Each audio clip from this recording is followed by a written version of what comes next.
Good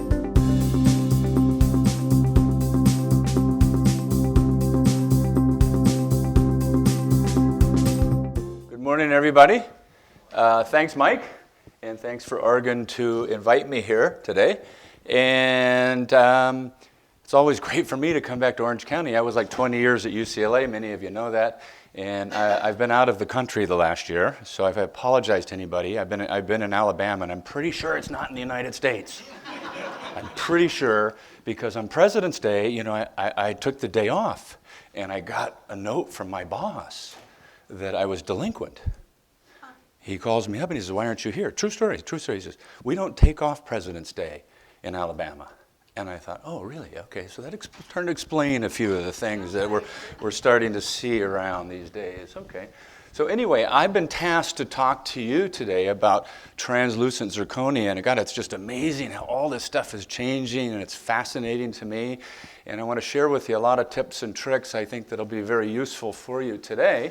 And the nice thing is the group isn't too big, so if we can do a little interactivity, that would be wonderful. I have a lot of good, interesting research data. I have some stuff that will relate to stuff you need to share with your dentist. And first, let me ask, how many of us are technicians/ceramists today?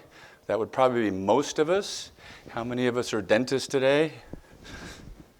Well, we got a couple in here. That's great. And I mean, it's wonderful if we really could be about half and half of these meetings, isn't it? Because these materials and techniques are really so interactive, aren't they? I mean, we'd like to believe that a machine's going to replace humans, and they're just not, right? We can get to a certain point, and dentists like to believe that chair-side scanners can replace their thought process, right? And you see the ones that try to attempt to do that, the problems that happen with it, and on and on and on. So we still have to use our brains, we still have to interact, and if we do, we can get some really nice results. And I want to share some of those things with you today. But just for fun, those of you who know me, I like to make movies. And if you haven't seen my last Star Wars movie, and I'm working on a killer one I'll show you on the end. So those of you that didn't see it, it's kind of a fun movie. And just for a few minutes here, it's about a 6-minute movie. You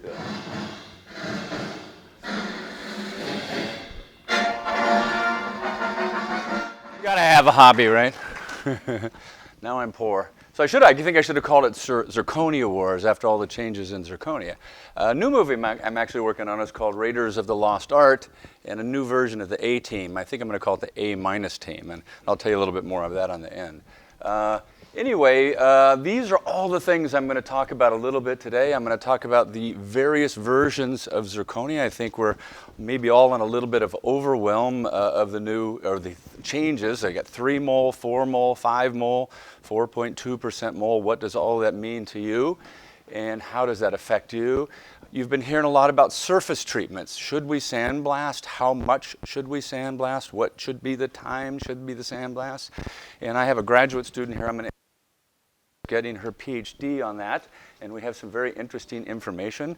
A lot of topic about fast firing protocols. How much can we shorten the firing cycle?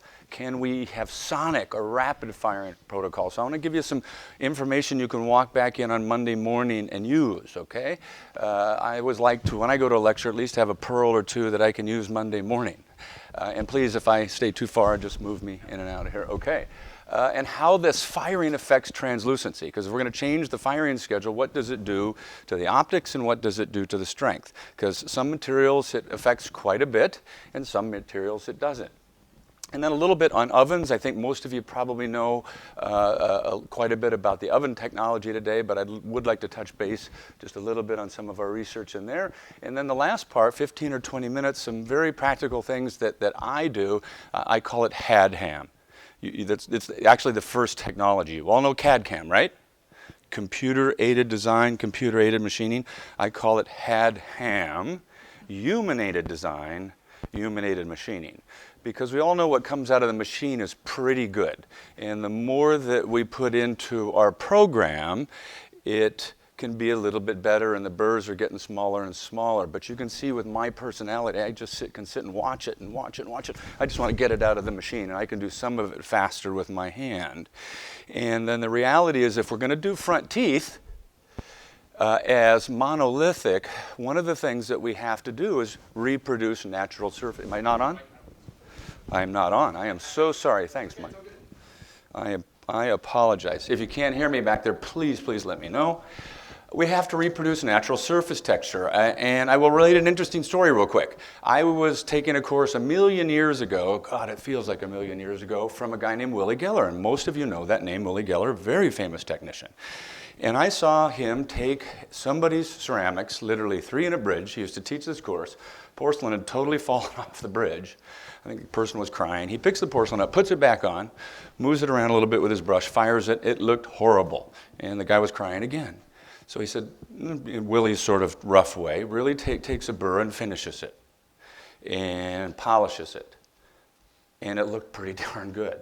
And the point being is that surface finish and polish has a lot to do with our perception of color. So I want to spend a few minutes on some simple little tricks. Hey, Jeff, how we doing, buddy? How was that party, man? You didn't invite me. Tonight. Okay, rough one. Okay, good. And some custom coloring techniques. Let me introduce you to Anvita over here, Ray Vita in the movie. She's getting her master's and maybe a PhD. She's going to be doing an internship possibly with Jeff this summer. And she's been there a couple of times. I've been there once doing some research. And I do want to thank Argen. I don't work for Argen, by the way. I don't work for anybody. Any company that I recommend today or material, I've never, ever taken a royalty dime. Believe me, and I've been offered on 6 or 7 products over the years. If you bought something, I've actually had 2 checks show up in the mail.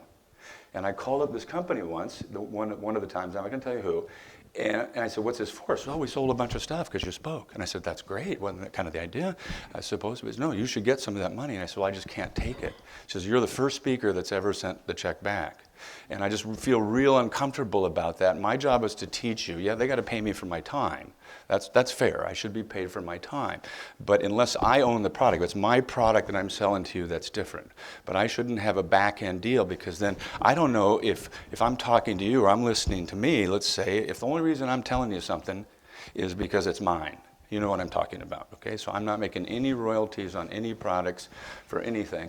And my wife says to me, you guys that are married, still married, says it's going to be, on my headstone, it's going to say the most famous poor man in history. So she's probably right. All right, so Anvita, so she's helped a lot with a lot of the research, and Hernan is not here, who's my co-director of the lab school, helped with a lot of these projects. So my passion, obviously, is teeth and ceramics. We're going to talk about how we finish really with monolithic materials. I just did a very little bit of layering. This is ceramic, very little bit of layering. This is composite. I mean, there's not 57 million layers in there. And we can get a very nice result with a little internal and external surface color. Half porcelain, half ceramic, okay? All right, I'll stay over here. And one of the biggest teachers is nature. And just another quick sidebar as we get going here. The best advice I think I ever got as a young technician when I put my technician hat on was again from Willie Geller.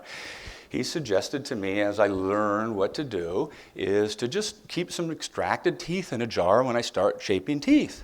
And I think many of you do the same things too, right? And just when I see a tooth form that I want to create, just get it out and look at it. And I saw him doing that in 1989 when I was in his lab. And I asked why. I said, Willie, gosh, you're the best guy on earth. Everybody thinks you walk on water. Why? He says, well, let me say it this way. Michelangelo, whenever Michelangelo carved a human being out of stone, they always had a model. Light bulb goes on for me. That makes sense. So those of you that are trainers, I would have a few teeth that you keep sterile, and then maybe if you want a technician to design even on a computer, or possibly even final shape, just give them something. Hey, I'd like it to look like this. It's a very, very useful tool. Okay.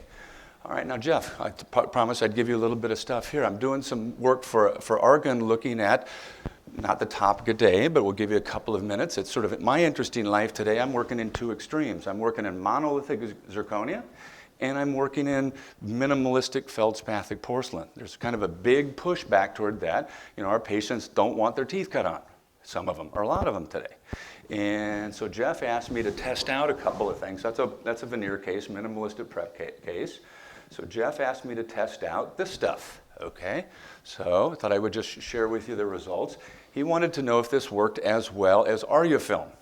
So those of you that ever did platinum foil in the way 3 or 4 million years ago, that you did platinum foil, you probably stopped for many reasons, primarily because the platinum foil was expensive. And the Argen film was expensive that you painted on like this and fired this on. They sell this same stuff for less than 50 bucks or right around 50 bucks. So I got 12 veneers out of it. So $4. And this stuff works just as well as the Argen film. I'm not sure what the cost is. You can talk to Jeff about that. All right, and I took a course from Von Groh, and many of you know Von Groh, Dental Technicians Guild. He's got this down to an absolute science. And so this was the first case that we did. Now I want to be truth in advertising. I had a little bit of a problem when I tried in the veneers. A couple of them broke. That was my fault. I had a bad impression, but the technique worked great. Everything worked perfect. So I had to re-impression in the middle of the night, pour up a refractory cast, which you can do, and then just marginate on the refractory cast, because you can't marginate on a foil veneer. Okay, so I used a kind of a combination of techniques, and we got a real nice result. So, I mean, I was pretty impressed. Jeff will talk about it later, so we'll get into it. So those of you that are interested in doing foil veneers again, and you didn't like the refractory technique, and you were worried about the cost, we got it down to $4 a tooth. $4 a tooth with their materials. Now, my royalty, it goes up to 10. All right, no. Just kidding. Okay, so let's get in and talk about and you can see a nice color match, very nice color match. And here's where the guy starts. Bruxer, minimal prep. Sorry, I couldn't find the prep sides. So it was a kind of a combination of techniques. All right, so the topic of today is translucent zirconia. Now, what is it? First, second, third, seventh, ninth generation? How much cubic is in there? How much? Is there no cubic? Is there any alumina in there? Is it all tetragonal? Is it 3 mole, 4 mole, 4.7, yttria? See, does that confuse anybody? It does me. I have a hard time sleeping, so I have some extra drugs if you want. But I can help you. Those of you who don't want to be drug addicts, I can give you all of the science and just start reading it when you want to go to sleep. It's so boring, it'll put you right to sleep, okay?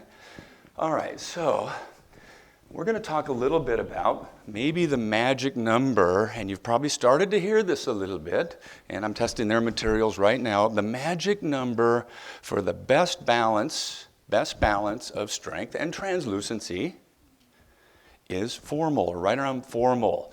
Now you're asking yourself, I don't know, when I started to hear that mole, I'm thinking of a little furry creature that's going to come out of the ground, and look and see, is the sun out? Do I come out? Does spring start early or not? Okay? And now, if I have any scientists in the room, Paul, if you're in the room, please don't shoot me, okay? Paul Gascon. 1 mole is 1% of the molecules. It has nothing to do with the weight. So it might say 5 mole, but 10% weight. It has to do with the size of the molecule. The big molecule is going to weigh more. So when they say 3 mole, it has 3% of the molecule. So 3 mole percent is 3 mole yttria. Here's what yttria does. It stabilizes a phase of zirconia. So just think of it that way. They put it in there to say, I always love they. Who are they? Who are they? I don't know who they are. Okay, the scientists found that if they put the right amount of yttria in, they can control the exact amount that they want of the type of crystal of zirconia. Does it stay tetragonal? Does it stay 90% tetragonal? Now, there's a whole bunch more science to it than that. But that's basically what's happening, so you understand. If a dentist is asking you a little bit more yttria, a little bit more cubic phase. And the more cubic phase, the more shaped like a cube. So let's go forward here. Let's make this, I'm going to give you 2 slides so we really understand here.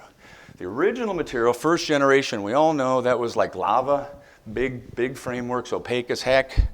3 mole, had a little bit of alumina in it. 0.5%, 1/4% of alumina, very opaque. You could drive trucks over it. In fact, there were some companies that did ads where you could drive trucks over it. And that's what we made frames out of. Unfortunately, we had lots of breakage of porcelain. Well, that had nothing to do with the porcelain, nothing to do with the frame. It just had to do with not knowing how to fire it. Well, we found out how to fire it, okay? All right, now they found that you could take out the alumina and it didn't affect the strength. So just so you know, if anybody really cares, really quickly they put the alumina in because of the medical industry. The medical industry, and then the FDA forced them to put a little alumina in it so that theoretically it didn't dissolve in water, basically. It was more stable chemically. That was the real reason. Again, that's a gross oversimplification for the scientist in the room, just so the lay dental people understand. Bruxer, Lava Plus, those materials, but it didn't affect the strength. Great. It also didn't affect the dissolve in water, in the mouth anyway, dissolve in saliva. Now, I don't know about you, but I didn't see it any more translucent. Did anybody? It didn't look that good to me. All right, now this group comes out all of a sudden, and there's a single crown in there, this 5 mole, and all of a sudden the materials start precipitating out 50% cubic phase. And the cubic phase is think of it a little more like glass. It allows light, has a lower refractive index. Light starts passing through. Okay, let me go forward one slide here. Light starts passing through, and it starts to look like what we're going for, right? We're trying to find a high strength monolithic material that we can create a gradient of color that has basically the optics of Emax, which we already know works, but high strength, so we can do what? What's the point of all this? So we can conventionally cement if we want to, correct? So that's what we're looking for. All right, now let's go back to this for just a second. Oversimplification, tetragonal phase. That's what a tetragonal crystal looks like, okay? All right, monoclinic has a slightly different shape. And you might remember a little bit from the science, from the original material, they call it frame material now, that it had a unique ability to undergo what was called a phase transformation. This phase to this phase, different phases. And if you applied an external energy source, even grinding and theoretically in the mouth, it would change shape. It would grow in size about 3%. In that so doing, it would stop cracks. Functionally for us, the benefit to us was it didn't lose strength. You could sandblast it, you could grind on it, you could beat it up just like metal. It essentially on one level behaved like metal. We could drive cars over it, okay? Now comes along this material, beautiful material, more translucent, strength drops down because of the translucency and more glass-like. And the assumption was that the strength would stay up. We could beat it up. Now, there's some issues with that, but we're going to tell you how to overcome the issues here, all right? So what we're finding in the science world, and I help with this stuff, is there's a critical limit of cubic phase that if you have more than a certain amount of cubic phase in your material, more of this, less of this, it won't undergo that phase transformation, meaning grinding on it, sanding blast it, beating it up, it won't shift to this. And we want to still have that ability, okay, that crack healing ability. And the number seems to be right around 4%. We'll talk about that, okay? All right, so I already showed you this slide. So this is the goal of all this. We want to have a high translucent material that behaves. We can use it without porcelain. That's the goal, okay? That we can use in thin sections, we can use in conventional cement, we can use for crowns. Now, let me give you my definition of a crown, a little different than I was taught in dental school. Crown to me means I can use conventional cement. I don't have to bond it. I can bond it if I want to, but I don't have to.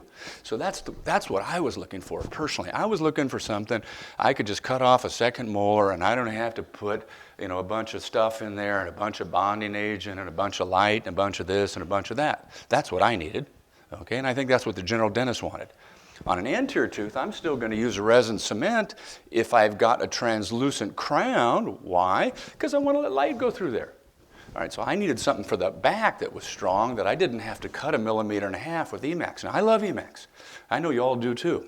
It's been a great material. But if you read the directions, you need 1.5 millimeters thickness for conventional cement.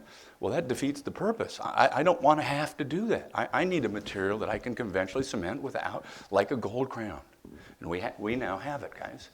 All right, so let's get started with my process through this. So like I start anything, I've been at this for 3.5 years now. How you doing back there, son? 3.5 years, and I wanted to see what just came out of the machine. So I think Jeff made this for me. So I said, hey, Jeff, will you do a crown? Sure. Okay, Jeff up here. And I didn't want to tinker with it at all. I always like to see what comes out of the machine, and it's pretty good. and nice and translucent. And I'd cement that in my mouth, that first molar. Nothing wrong with that. Everyday dentistry, sure, why not?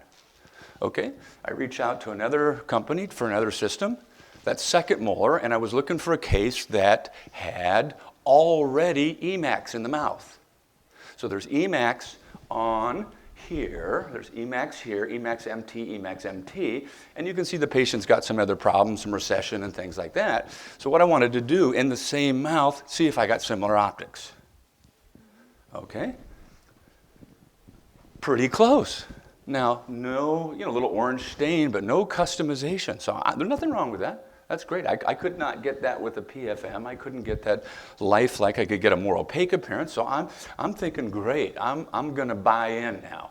I'm going to put my hands on it, which takes a lot of time when I start testing materials. So it's time to play, and I like it. It's about being in a university. I have a private practice too, but in a university, I'm kind of paid to do what I'm going to show you now, and why you come to a meeting. How do all these things compare, right? When should I use one? When should I use the other? So I start now looking for a couple of cases that I can compare the same materials in the mouth. 3 or 4 different materials. So here comes along a case. I think it was one of Dr. Anvita's patients, and somebody had an old PFM, classic PFM look. Patient had some caries around it. So here we go. So we're going to do an Argen custom colored. So I use let's just start out. People ask me what is the best way to get closest to nature in color. Gradient block custom colored, and I'll show you how I do it on the end. Gradient block custom colored. Gradient block custom colored. Okay, you can't get there by an uncolored block today. I just don't think you can. You need to start with a base color, and I start with usually one shade slightly brighter, and then I add color. So that's how I do it. I know there are different ways, okay? So if it's A2, I might start with A1. If it's A3, I start with A2 as a gradient block, okay? All right, so now like I said, we're gonna carry, and that was one got cemented, by the way. So we also looked at STML, good match. A little bit lower chroma.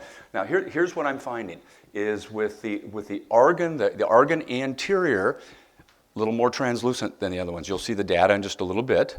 And so if in a minimal prep situation, which is my goal, I'm going to be using the more translucent one. Okay? But these are very good systems too. Lav Aesthetic A2 and STML A2. So all of them we used A2, and there's no porcelain there. All right, now, so here's some interesting things started to happen, and there's going to be some great teaching points on how I'm going to teach you how to control color a little bit with your firing. And those of you that have worked with this have found out some of these things as I talk about. So now we get to a case. We can show you 3 or 4 cases, basically the same effect. So all 3 of those we were getting very good results with the Argen being slightly more translucent, probably the best color overall. Okay, now we started to get in some cases back because we weren't firing our materials. This was now early 2016, late 2015. So the shade prescription was A2. Does that look like an A2? No. Now, is that a good case? Absolutely. It got cemented. It's about a shade and a half brighter. So I'm going to cement that case. I'm not going to send that case back. Now, if it's a front tooth, I'm sending it back because it's a shade and a half off. So I'm talking to the lab. We can't figure it out. And I can tell you the direct problem right now, and I will solve the problem later. It was fired in an oven that was based on silicon carbide technology. And I think you all know today that you should not be firing these on ovens that have silicon carbide heating elements. And I'll show you why in a little while. Okay, so at that point, as all good researchers do, and my boss beats me up about, is who's the head of the department, says, hey, Ed, why don't you do a literature review? I did this in February, so it's only 2-3 months ago. There is only 30 papers out there worldwide, only 30 on translucent zirconia. That's all. And not one of them is clinical yet. We don't have any clinical research. And we know that throughout history, right? You're doing the clinical research. I'm doing the clinical research. So be a little bit careful as you're moving through with all these new things, and it's changing every day, isn't it? Invite them to the party. Great. Okay. Yeah, invite them to the party. Great. Jeff, when's the party? Right now. Okay, all right, guys. All right, so we couldn't find any clinical research. So we started down this path. Well, I can find this everywhere. Hopefully you're not in here. I apologize. But if you are, I apologize. So everywhere I can find millions of ads about ours is, mine is 100% bigger than yours. I got a bigger, stronger bar than yours, buddy. Okay? You can find that everywhere, right? But there's no science to prove it. I couldn't find any data to prove that, okay? All right, so we published this a year and a half ago now. We wanted to look at doing just that, so we did the simple 3-point bar test. And so interestingly, we found that the better materials, and I'm going to show you 4 materials that I know are good materials, we were getting in the 750, 780 range for megapascals for the better materials. There's some really crap materials out there that were made by the powder was made in the same place. Most of the powder is made from a company called Toso in Japan, and there's 2 or 3 other companies that pull it out of the ground. And we were getting 400, 300, 200 megapascals with different companies' materials. I'm not going to put their companies on the screen, okay? That's not my job to kill some other people's company. I'm going to put the ones that got good numbers up, okay? The good manufacturers. So here's what we're finding. I'll just tell you right up front, and I'll show you the numbers. It's 50% of the strength of the rest of the materials are related to how well the company puts it in a block. 50%. If they don't do it well, you lose 50% of strength. It's as simple as that. You don't do a good job when you're pressing your Emax, you lose 50% of the strength. You overbeat it up when you're fitting the Emax, 50%. You're fitting a porcelain veneer, you push on it too hard, you lose 50% of strength. It's about as simple as that. So this is what this paper showed.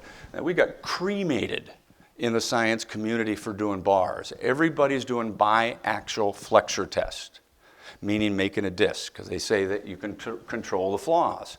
So let me share with you the data from a biaxial flexure. So Doc and I over here now, she's getting her PhD. I said, Doc, we got to do 300 now disc, Dr. Anvita, 300 disc biaxial flexural. And this is going to really relate to something clinical. So everybody's saying don't do this anymore that are pure scientists. Even though we still do it because it's a good screening test. So here's what I want to tell you from this. When you see a 3-point bar test, there's a significant danger if you see a low number, that there was a defect at the edge that will artificially lower the number. So if you see low numbers from this, don't accept it. Okay, don't accept that, especially if a company is reporting some other company's number. I've seen a lot of things, and I think you've all seen a lot of things that would bother you. So if you see a 3-point bar test and the numbers are high for one company and they're super low for the other company, okay, don't accept that today. I would not accept that today based on what I'm seeing and what I've learned about science. It really needs to be a biaxial flexural test. So anyway, this is what we got with the bars, and I'll show you the other test in just a second.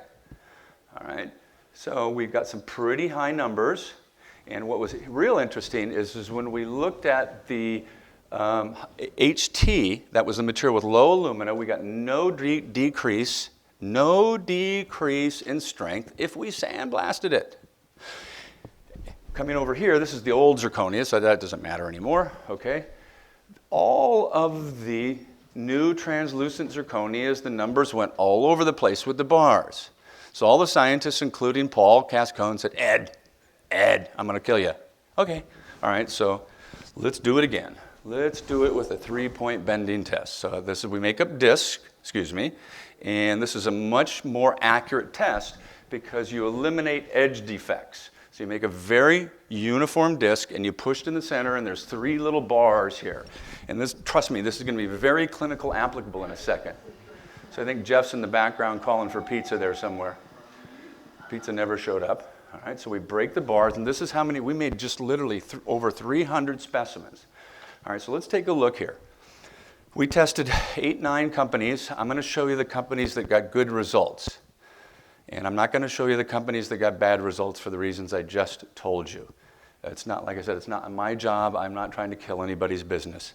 I'm giving them an opportunity to remake their specimens and send them back to me, and maybe there was something we did wrong. I don't know, okay?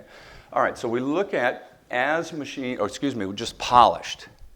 Now we take them, we cut the up in a little disc, okay? Or we machine them, we did machine the disc. We did machine the disc. Now, when you see companies report artificially high numbers, so they're going to put their 5 mole up there, and you see any number higher than this, it's a lie. It's an absolute lie, and here's why. They don't machine it. They don't run it through a machine.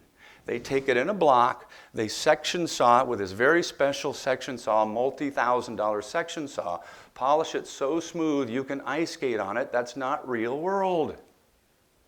Okay? What we did is a real world test. We ran it through a machine. We ran it through a roll-in machine, not even a high-end machine, a roll-in machine. The better quality machine, the numbers go up. So for those of you that got really, really good machines, the numbers go up, the ones that have less vibration, okay?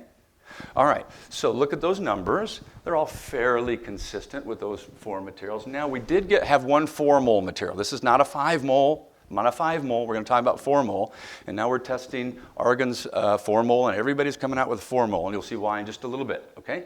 So 4 mole, we're getting around 900, machined, okay, and polished a little bit.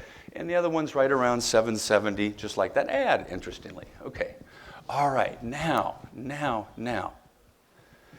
As machined, and not with the fine burr. As machined, not with the fine burr. Now, we all know in those machines, it gives us the option to do fine milling, right? How many of you do it? 2 of you. If you don't do the fine milling, on the internal surface, it's weaker, it's less smooth. You have now weakened your surface. Use the fine burr, ladies and gentlemen, please, on the surface that's going to be cemented. Please use it. This is how much the drop-off in strength without the fine burr. So the rougher the surface, basically what we're saying is the rougher the surface, the weaker the material. You've now weakened it 25%, 30%. Fine burr goes up a little bit. Okay. Now sandblasting. Now we were all taught we could sandblast. Aluminous oxide, 2 bars. Is it 2 bars, Doc? Yeah, 2 bars. Aluminous oxide, 2 bars, held 1/2 inch away, so we had a little calibration. We did this off the top of my head. Was it 10 or 20 seconds? Was it 20? 20 seconds, which I know you're not going to do 20 seconds. Look at the decrease in strength. All of the 5 mole materials, and every 5 mole material does this, by the way. You lose, oh, by the way, if you sandblast Emax, it destroys it. Do not sandblast Emax. It destroys it. You sandblast porcelain, it destroys it. Aluminous oxide it. All right, now we'll look what happens to 4 mole material. And by the way, preliminaries on there, all good 4 mole materials are back here too. All right? So that you can see where we're kind of going with this. All right, now here's an interesting thing. So you're going, oh my God, I've been sandblasting these things and sending them out the door, and I thought I was sending 770 to my dentist, but I'm only sending 457 or 490. That's what you're sending in flexural strength in a 1 millimeter thickness. Now, is that a clinical problem? Maybe not. It might not be a clinical problem. It might not. Thankfully, it might not, okay? All right, so now, well, the question is can we do something else? Oh, probably this phase, probably why this is happening, probably, is because that 4 mole is the critical number for that phase transformation, that transformation toughening, that we can still go from a cubic back to a monoclinic. So it shrinks off, or it's a trigonal to a monoclinic. So we still have that self-healing crack phenomena, okay? All right, now here's some good news.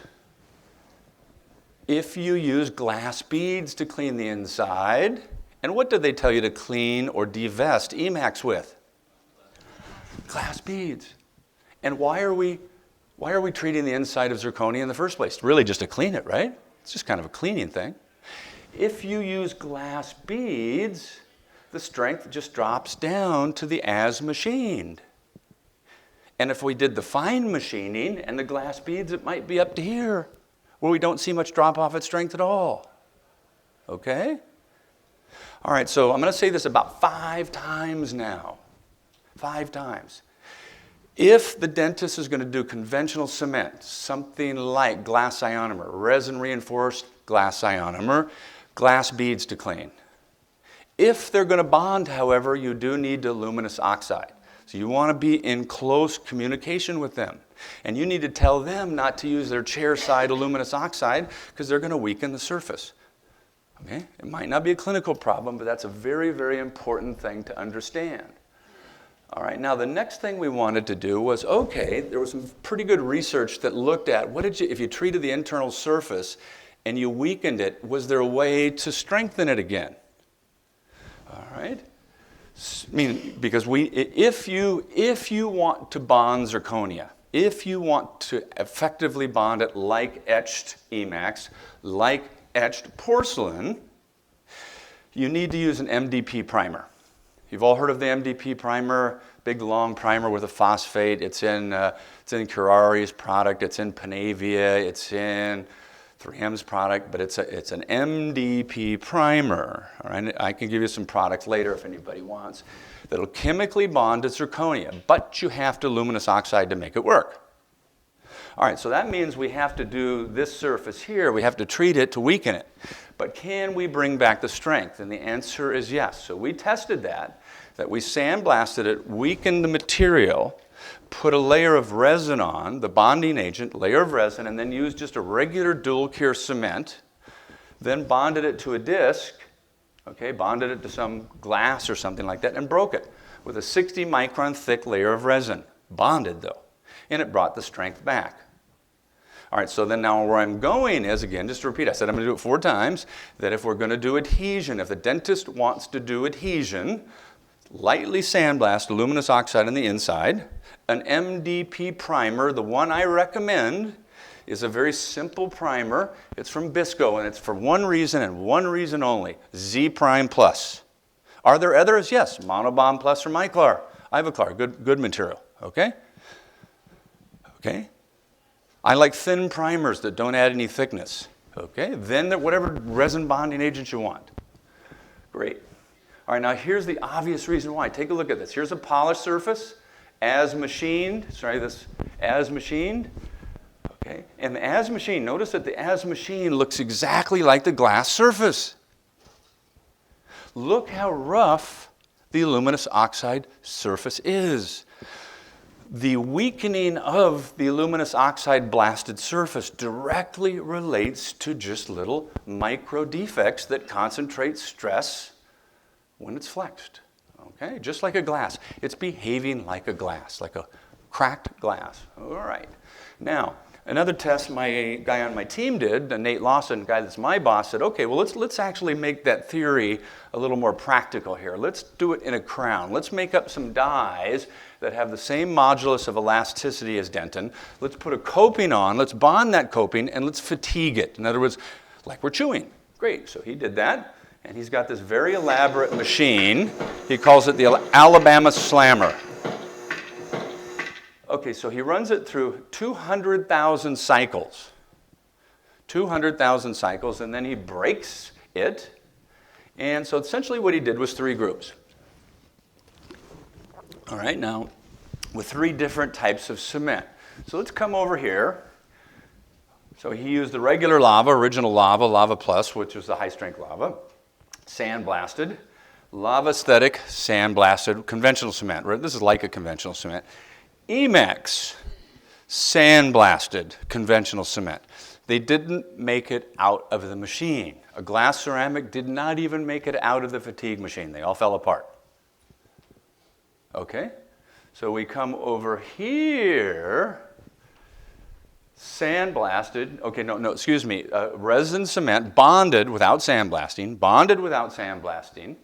Emax and the 5 mole material, no difference in strength.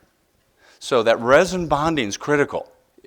If you sandblast it, okay, we actually had a slight increase in strength almost. So do you see what's happening here? Okay, the point is, now here's the 4th time. Like I said, I was going to say it 4 times. No, it's the 3rd time. We got one more. Is that this real clear division. Conventional cement, glass ionomer, Resin reinforced glass armor, even theoretically zinc phosphate. Just clean the inside with glass beads. If you're going to bond it, aluminous oxide, 2 bars of pressure, probably could even go down to 1.5 bar. MDP primer, Z prime plus, monobond plus, and a resin cement. About as simple as that. But you need to know which one you're going to do. So Ed, basically, I mean, you hear a lot of people talk about, oh, you can cement Emax, you can do this, you can do that. But in reality, if you're going to treat the tooth, there's only a few materials in that translucency range that you can technically conventionally cement. Yeah, Emax, I know, and I love Emax, okay? And I really do. It's been a great material for me over the years, but it's not a cementable material. No matter what they want to tell you, it's not a cementable material. Can you cement it? Sure. But I want to be in a very minimalistic state. I want to be in a 1 millimeter, 0.8, 1.2 thickness. They clearly tell you that you have to be at 1.5 thickness to cement. If you take 1.5 off of a bicuspid, you're doing a root canal. Okay? I don't want to have to do that for my patient. So my patients are, they like their teeth. I like mine too, okay? So to me, this is the perfect material for crowns. I mean, I don't even think there should be an argument that this is what we should be doing for our crowns. And to me, a crown is something I can use conventional cement on. And we can work in the 0.8 to 1 millimeter thickness on this, yes. So why are you bothering doing this cleaning Oh, with mechanical when you could do it with steam? Oh, absolutely. You can clean the internal surface with steam. Absolutely clean them. Most dentists don't. They've got these little chair side things. So I would just tell them, the dentist on the chair side, just put glass beads inside. And then on top of that would be, it does create an altered surface or altered surface energy so that the cement would wet. Over the years, you've probably heard or seen where people walk in, the zirconia crowns popped off because the surface of zirconia behaves a little bit like Teflon, right? It's a little, the surface energy is very, very low. If you use glass beads, it will alter the surface a little bit, okay? For those of you that want technique, I understand those of you got to leave. You don't mind, I don't mind, but we're getting to the technique in a little bit. But this is so critical for success. All right, so this is what I basically just said. Feel free to take slide images. I will be happy to give her, if I didn't last time, I apologize, a PDF of this with all the images. And so you can reach out to the people at Argen for the PDF of this presentation, but feel free to take slides. Now, second part, fast fire. There's been huge discussion about can we speed up the firing of these things, and we've got a paper coming out on this. We tested all 4 of those materials. Please take a picture of this. This works for single units, not bridges. You will fracture your bridge. We all know the zirconia problem. Zirconia has a problem with thermal diffusivity. It's a great insulator. It heats up very slow and gives off heat very slow. And if you heat up lots of units, this doesn't work. So that you can do 3, 4, 5, 6 units. It works very well. But if you heat up a bridge with large connectors and try and heat it and cool it, most materials, those 4 materials will work.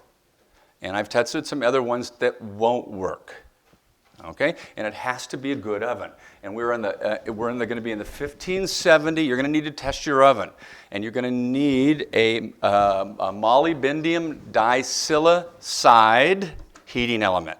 And I'll show you some pictures. Okay, you're going to need to be able in the 1570, 1580, even 1600 degree range to be able to develop color and to get proper sintering. So just take a picture of that. Okay? And she'll get you that. So we did a whole bunch of testing of these, and we did testing even faster firing than that. Now you're going to see some ovens come on the market very similar to the rapid fire from Sirona. And that uses induction casting technology, or induction heating. And induction heating, simply stated, is where you run electricity through it, and you heat all the molecules at the same time, and then you can cool all the molecules at the same time, and you don't have thermal stresses. So we might see some real growth in those areas. But testing these 4 materials, we didn't see any particular difference in flexural strength with this fast firing cycle. The overall in and out of the oven was a little bit less than 2 hours. So we can turn this around in 2 hours. I mean, if you had to get something done in one day, if a dentist, got you a prep in the morning or something like that, okay? All right, now we just tested a special oven from Noritake here about 3 or 4 weeks ago, or 2 months ago actually now. and they have a special regular type oven this is not on the market yet, where we did a 1 hour in and out of the oven, 45-minute cycle, and we were getting some pretty reasonable results with two materials.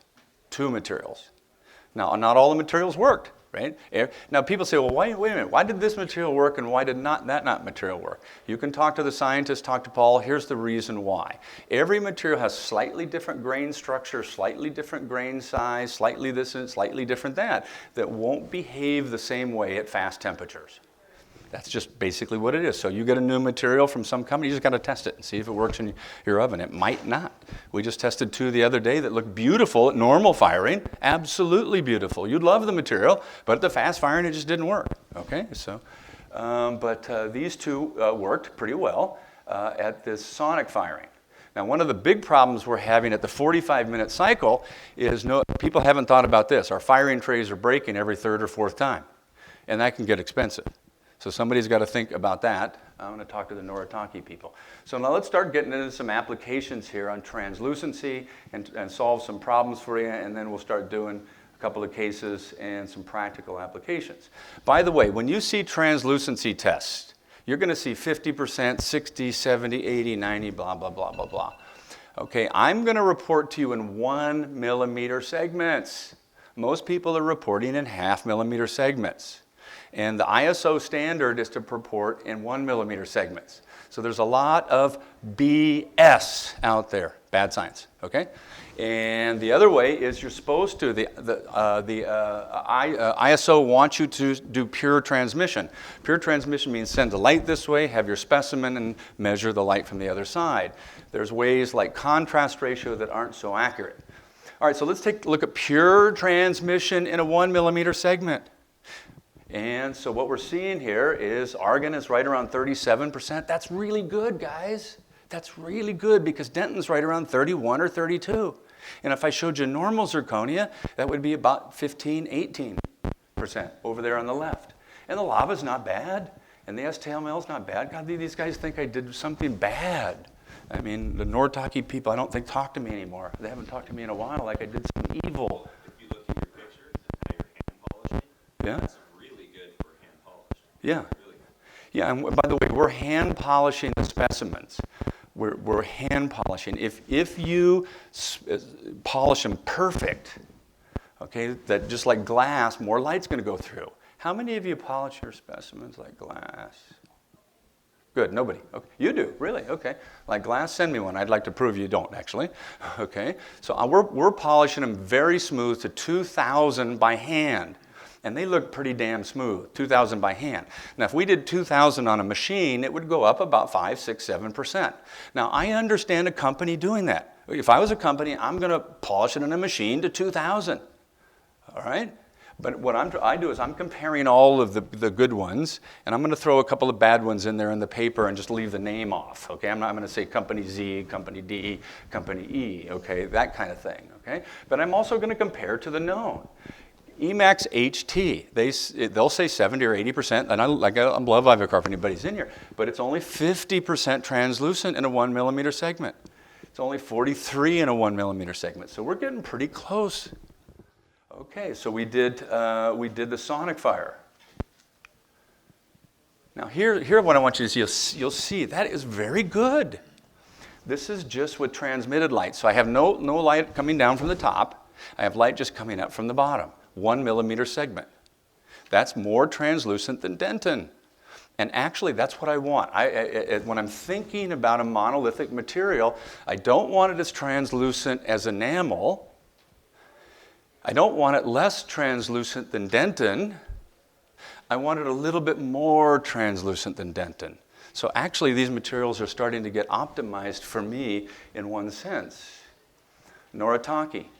Now, one thing I will give Noritake, it's the most chromatized material that I've worked with on the market. That's an A2.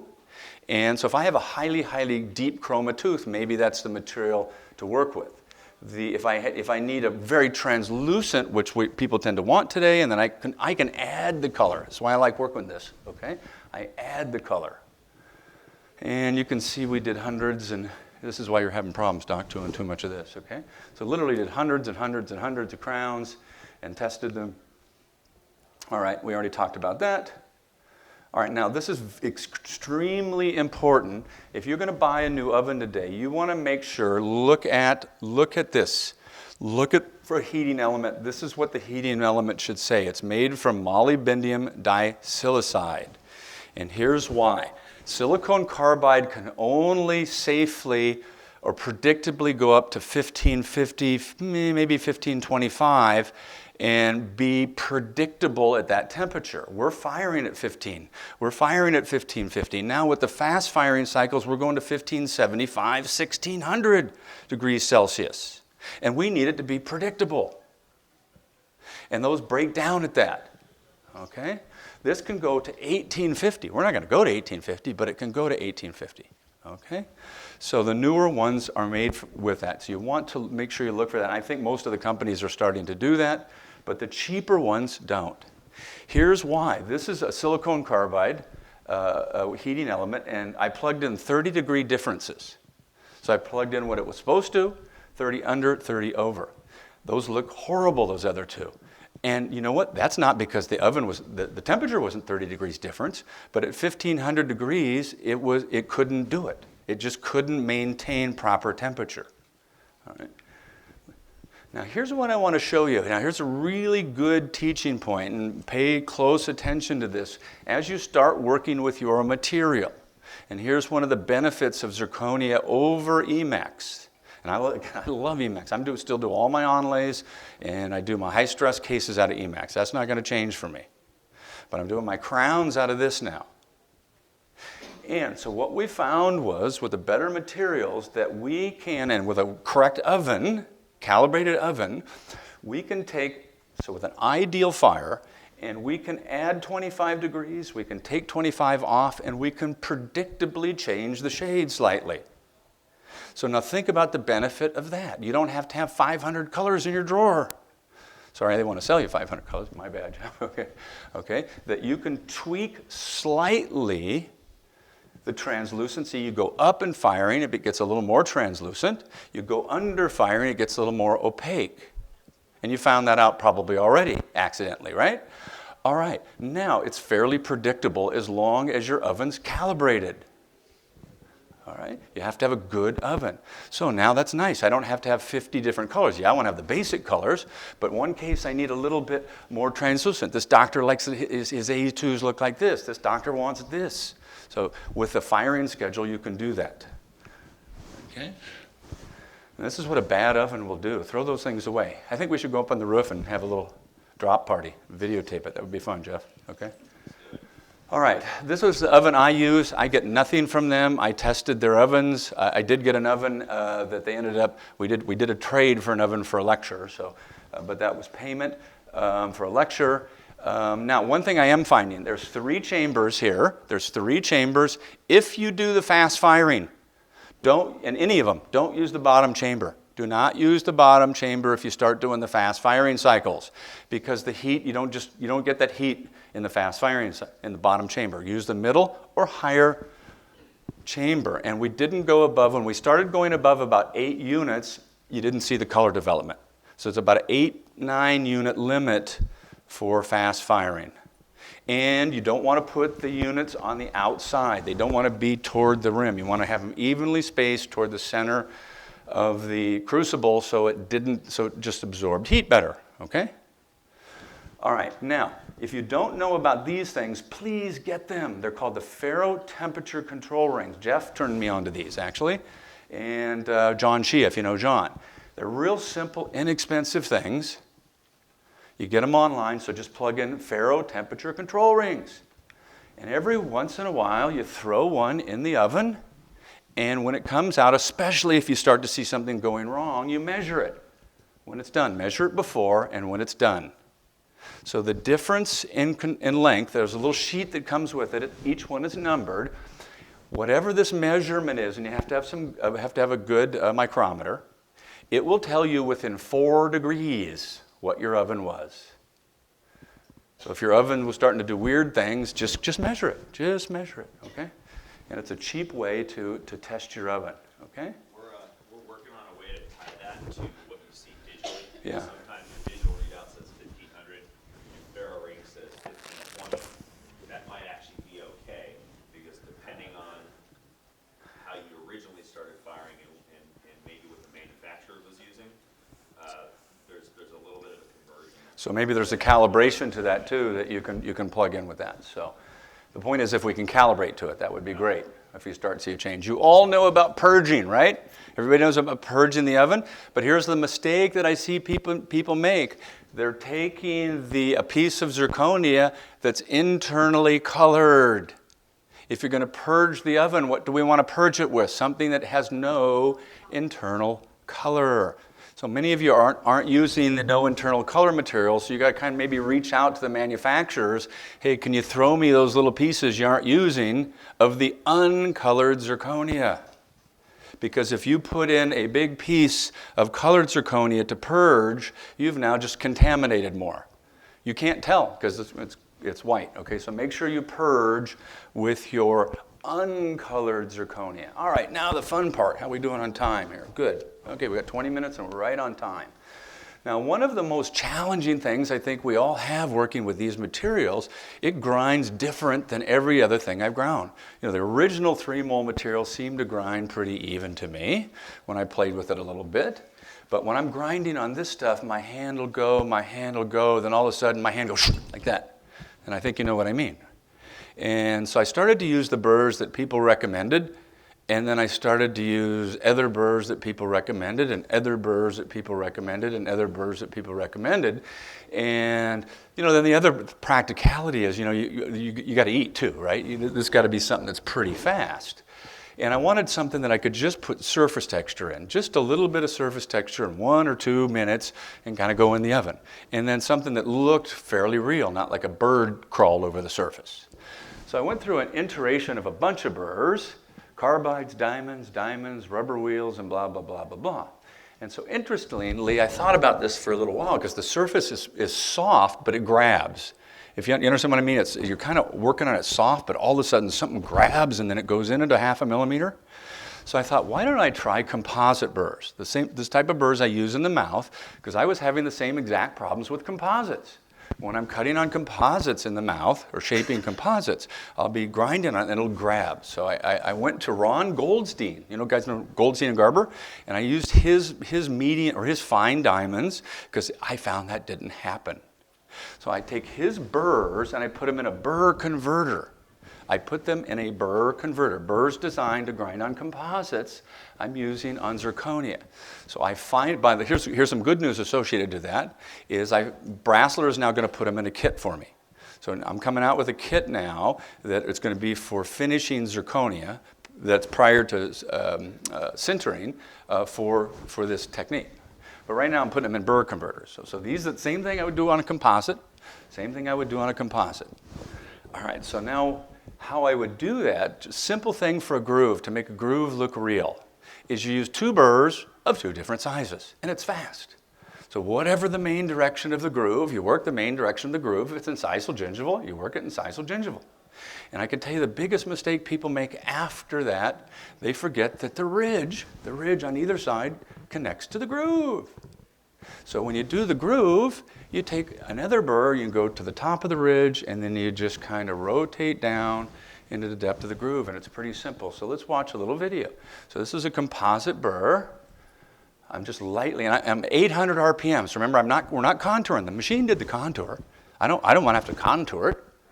I just want to put a little surface texture in. So then I'm going from the top of the ridge to the depth of the groove in 800, 900 RPM, so it's not cutting. Then I use 1 size smaller burr in a straight nose cone. So it's a composite diamond in a burr converter. All right, so I'm connecting the ridges to the grooves. I start the groove, I finish the ridge. Start with a larger diamond, and then you go to a smaller diamond. So at the main direction of the groove, and then you connect with a very subtle light movement, okay? All right, now those of you that are anal retentive perfectionists, I have that problem. If you want to put a little anatomy in your posterior teeth, the machines don't do that well, Or you could do this in anterior teeth too. A technique I learned from Klaus Mutter-Tees, who learned from Yamamoto. You take old carbide burrs. Just have the dentist give them to you. Say, don't throw them away. Just old dull carbide burr, like 169, 699 burr, all right? Put it in your high speed, all right, and dress it down to a point. And I'll show you a video of it in just a second, okay? We're gonna dress it to a point. Now here's the nice thing about zirconia. You can do this on zirconia or unfired porcelain and then fire it. And what we're gonna do is we're just gonna accentuate the anatomy that the machine can't create, if we're gonna copy something, okay? So I'm just gonna go and create, if I'm gonna copy something, these little grooves that might be there, if you want to, and I'll show you on a video. Now here's the key. In the beginning, when you start doing those grooves like that, it kind of does look a little bit like a chicken crawled on the surface, right? All right, now here's how you make it look real. You take the composite diamond. This little round composite diamond from Ron Goldstein. And then I work from the top of the ridge in a semicircular motion to the depth of the groove. 2-3 minutes a tooth.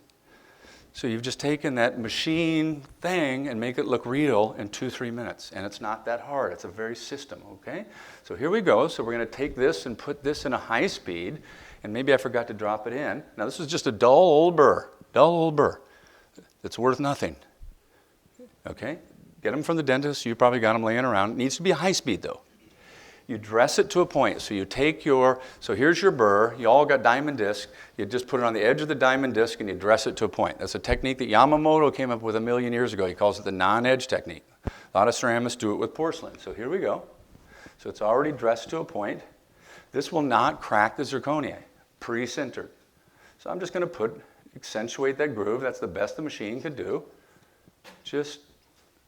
And then I take that side of that round diamond and just connect that groove to the ridge. It's not hard. And just a couple little bounces, and then I use a little bit bigger burr to kind of smooth that.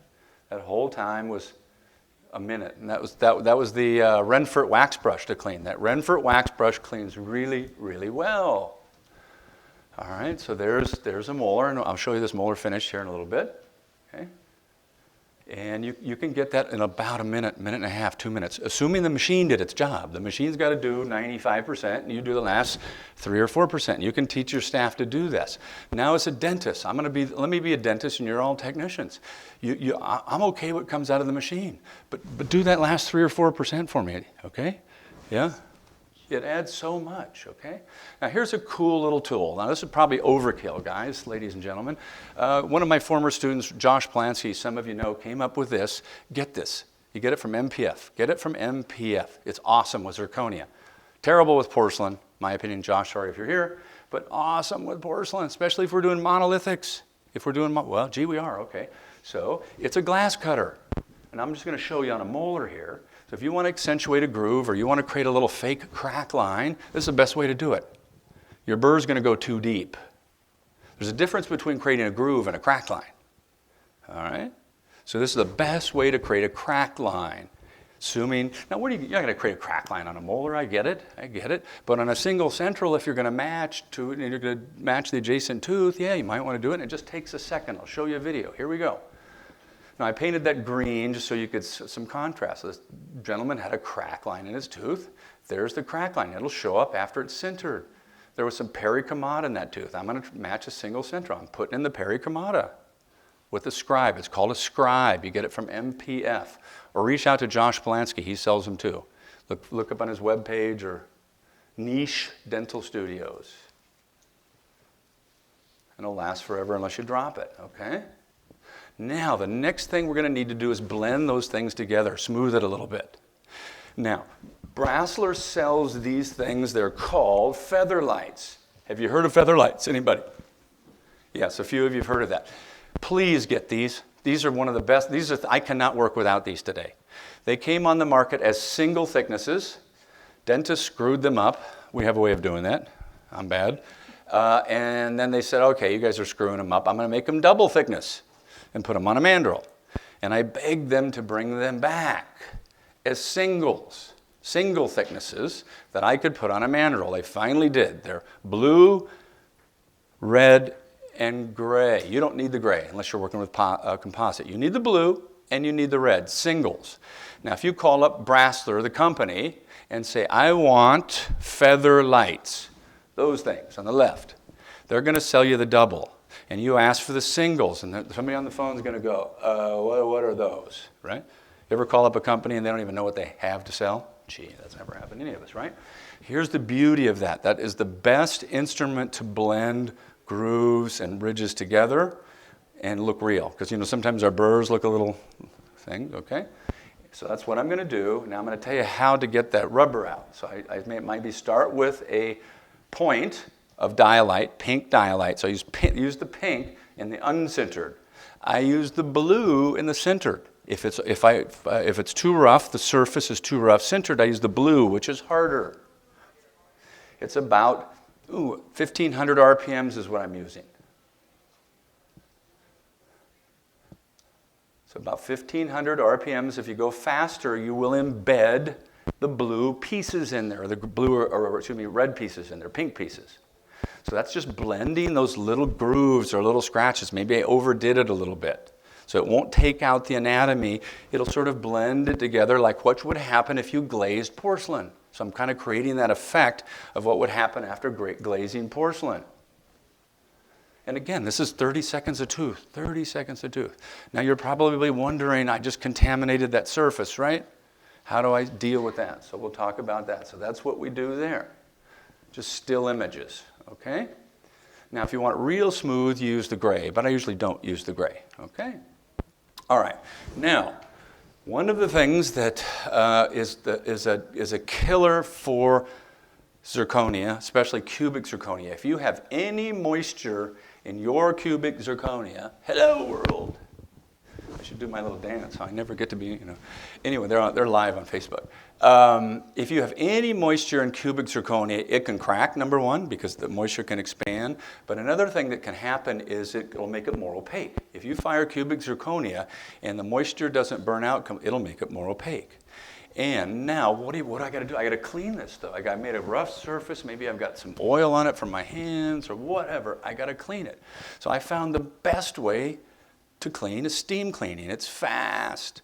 But the problem in getting steam out, you got to have a very special oven. And if you're a manufacturer, you got a special oven. You just run it through a little grill like you're cooking a pizza, and it comes out the other side in 20 or 30 minutes. And if you're like cooking a pizza, basically. So one of my students said, "Hey, Doc, try this. Everybody do that. You got to get this. And most of you have an ultrasonic, right? Most everybody have an ultrasonic. Internet, Kendall, it's $200. $200.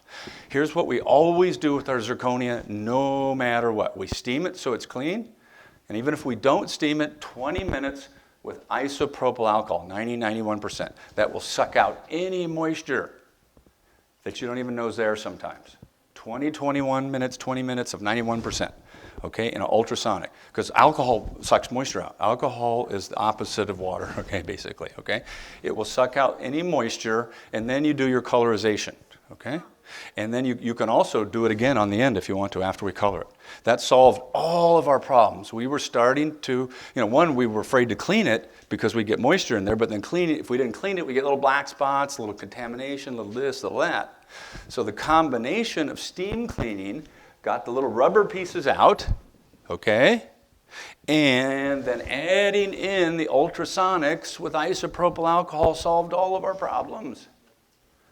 So we had no translucency issues, okay? Cheap isopropyl alcohol.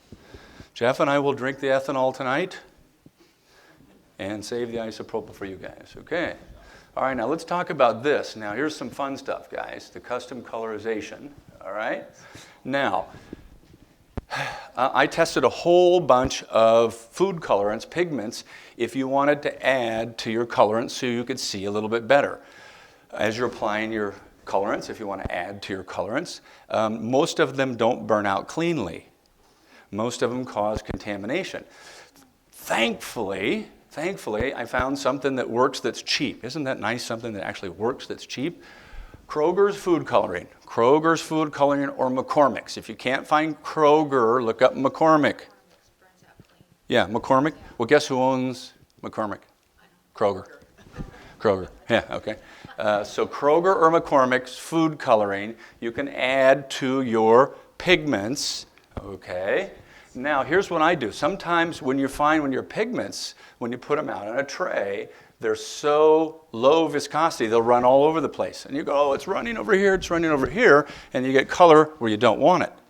So either just leave it out for a couple of days so the water dries, or just get a hair dryer and dry out some of the water to the viscosity you'd like to have. So I'm just using a hair dryer to thin it out a little bit, okay? All right, so now these are the three main stains that I'm using. Jeff, how's my white coming? How's my white and my orange? We're working on it. I love that we're working on it, okay? Jeff, I'm getting old, man. I just turned 60. Hi. Okay, it's getting whiter, okay.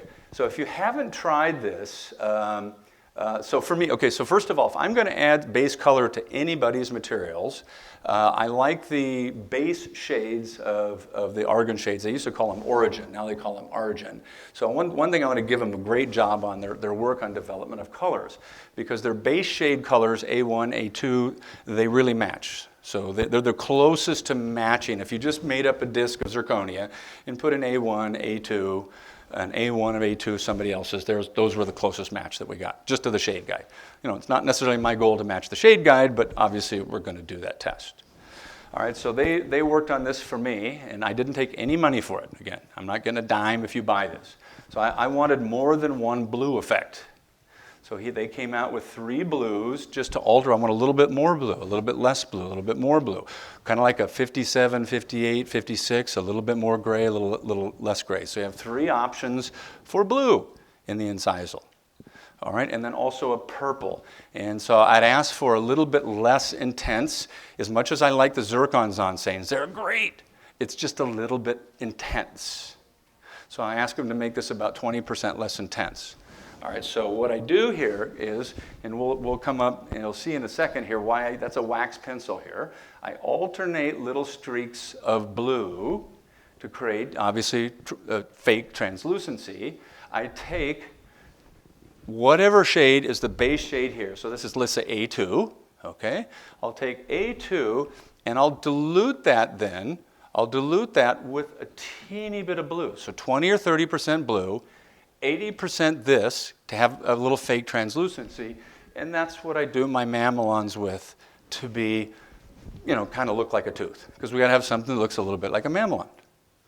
All right, now what they're working on for me that they don't have yet, and they will have, one of the hardest things, and we haven't been able to do this, is a halo, right?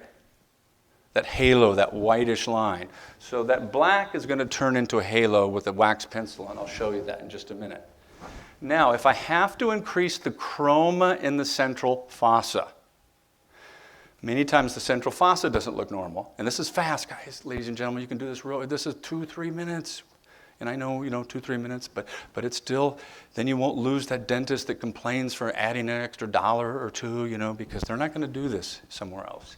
All right, so I take the base shade. So if I was doing an A2 and I wanted to increase the chroma, so I would take A2, and I'm still using this. Jeff's working on one for me for this.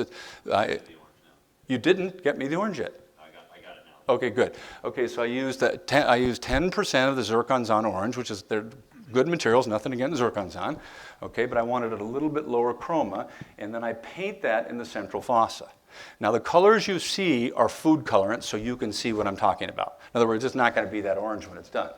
Okay? All right, so my standard occlusal color is 90% of whatever the base shade was.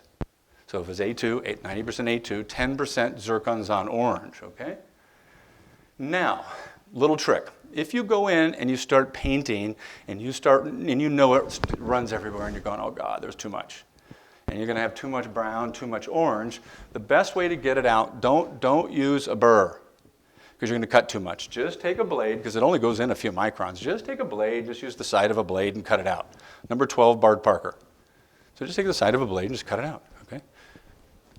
Cuts pretty easily, okay? So that's how I get it out if I overdo it.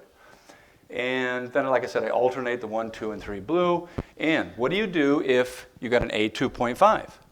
There's no A2.5 block, so what I'll do is I just mix up A2 and A3, color it, and I'll just paint it in the gingival third here. Okay? I don't want to dip it because I don't want to turn the whole thing A2.5. Okay, so I'm going to paint a 2.5 down here on a gradient block. All right, now, this is a cool little trick because up until now I couldn't figure out how to do halos, something like a halo. And I'm going to give credit to where I learned this. I learned this from Alessandro from Zirconia. And I called Alessandro, do you have a white? I need a white or a kind of a ivory color. And he said, no, I just do it with a wax pencil. Yeah, so apparently if you paint a wax pencil, the color won't develop. That doesn't work great, but it works okay. So until we have what I'm asking for, just take a wax pencil and you got to burnish it really hard. You just burnish it where you want it. Burnish, burnish, burnish. So I want a kind of a halo to show up there. And it's just a cheap wax pencil, $1.30. Next week it's on for $14 million. Okay. And this is the first thing you do before any color, right? You do this before the color, yeah. You do this before the color, okay? So wherever you want white spots to show up, and I mean, you just barely see it, but at least it's there. Then you put your colorants on. All right, so glazed on the left, no external color. This is all internal color, non-glazed on the right. And you can see we get a little bit of a halo here, a little bit of a halo, a little bit of a white line. I mean, it's not great. It's not great, but it's pretty good. 5 different crowns, no external stain, just internal. Okay. All right, then obviously we can put some stuff on the outside too. I was involved in the development of this stuff from Noritake. I like it. They call it frame shade paste or full contour shade paste. Certainly you can add this on the outside. There's some other companies that got some cool stuff, Mio from Jensen. But yeah, some very nice external things you can do. The better thing is we can get most of it internally and with just a little color on the outside. Just let me give you a little trick, everybody, is your normal stains that you'd put on the outside, if you have a low-fusing porcelain that goes with your system, just mix a little low-fusing porcelain in with your stains, and that's really kind of what these systems are that are coming on the market. It's just a little low-fusing porcelain in the stains. So you can give that a try. Well, so for instance, this stuff right here, this Noritake material that I use, I mix in their low-fusing porcelains in it if I want to add just a teeny bit of contour at the same time. Yeah, to get a little bit of depth, yeah. So, and certainly there's products you can buy that have all that in there, but since I already have that, I want to use that up. All right, so let's look at a couple of cases, and we are right on time, 12:01, just to show you. And like I said, I always want to compare. That's a single central, ladies and gentlemen. I mean, could I layer that? Sure, absolutely. All right. And again, what I like about this material has a little bit better translucency than a couple of others on the market. All of that was gotten. There's no porcelain on that. 0 porcelain. Now, from a dentist perspective, what do you think type of cement I would use with this? Even though I could use conventional cement, what type of cement? I'm going to use a translucent, right? If I got a translucent crown and I want to keep that translucency up there, that's a single central right there. I'm going to use a translucent cement for obvious reasons, okay? I don't need to use an adhesive technique, but I'm going to use a translucent cement. So this is a discussion that you want to talk to with your dentist about. If they use an opaque cement on your translucent crown, they're going to kill the optics. So just quickly, everybody, I don't know if you heard, Von Groh and I, actually just 2 days ago, just signed a partnership with Jeff Hamilton. And so we're going to be building an institute in Salt Lake City for doing team teaching. And so dentist technician teams. And those of you that are not a dental DTG affiliate, please go sign up. It doesn't cost you anything. We want to create a big movement to save. I don't know, it's a bad word maybe to save, but I'm a big believer in dental technology, as you know, and a big supporter, and Argen's a big supporter. We're going to be developing some things. I did convince Vaughn that we do need a CAD CAM, but my concepts are going to be, and I'm working with Jeff on this, what I like to call the digital dental team, and meaning that we're going to have digital, but with a hand finish, okay, like digital veneers with a hand finish. And I so detest chairside. I'm sorry, I said that out loud. Am I live on the internet? I didn't say that, okay? I really didn't say that. And at the quality it is today, anyway. at the quality it is today. So what my vision is, ladies and gentlemen, my vision is that me as a dentist, I take a digital impression, I upload it to you, and maybe a simple case, you deliver it to me the same day. Okay, maybe a simple case. And that's same-day dentistry, and that's what I'm working with these guys on to hope to be able to develop and to let you do your job and let the machine help you work faster doing your job, not to eliminate you. Okay, and we're developing models and molds for that. I wrote a paper on that actually in 2007. Lee Culp and I were the first one to coin that. So hopefully you'll see something on that. We're calling our institute Art Oral America. Sounds catchy. Okay. So thank you all for coming. Okay.